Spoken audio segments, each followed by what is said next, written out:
Welcome friends. In the previous video we have started the new unit, that is finite element analysis. In that we have discussed the introductory part. After that we have discussed regarding the step-by-step procedure of FEM. I'll quickly revise the procedure because we have not completed the explanation of this step-by-step procedure of FEM in the last video. So that's why I will repeat the explanation. So first of all we'll revise the points in this FEM.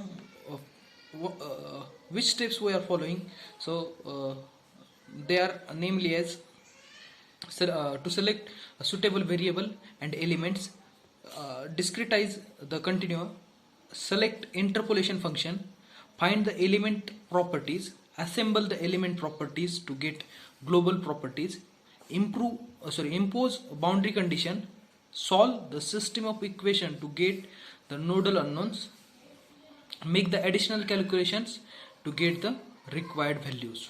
So these are the steps.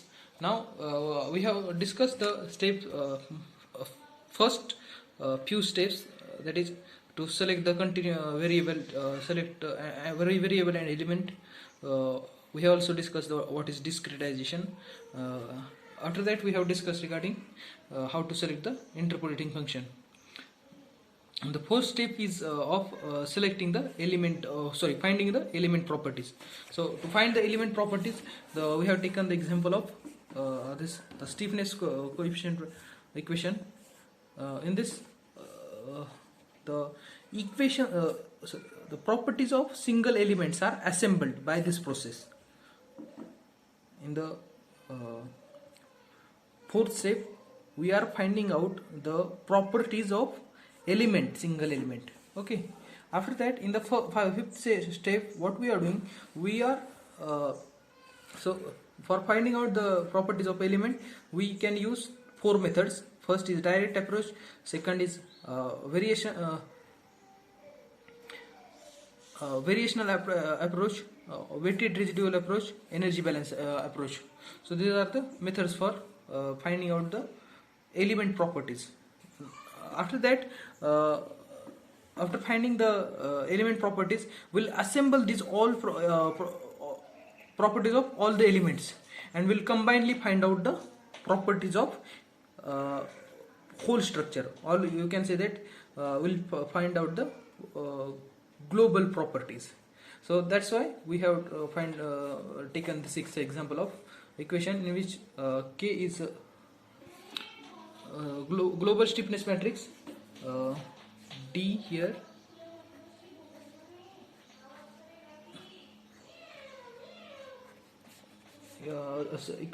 that equation of delta is nothing but nodal or load vectors of structure, and the Q equation is for force vector of structure.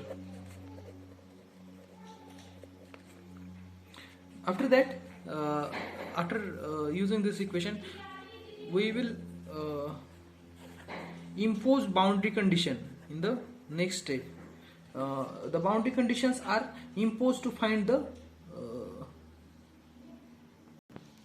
solution of system equations which gives nodal unknown. So by imposing the boundary condition, we'll find out the nodal unknowns. Okay, in the seventh step we are making the calculations in the seventh step, in the sixth step we are imposing boundary condition, and we are finding out the nodal unknowns in the seventh step. So we'll use the boundary condition in the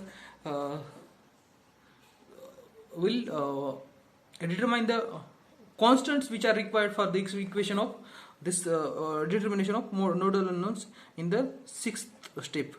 Whereas in the seventh step we'll solve the system of equation and we'll directly find out the nodal unknowns. And in the last step we are making additional calculation, whichever that may be, to get the required values.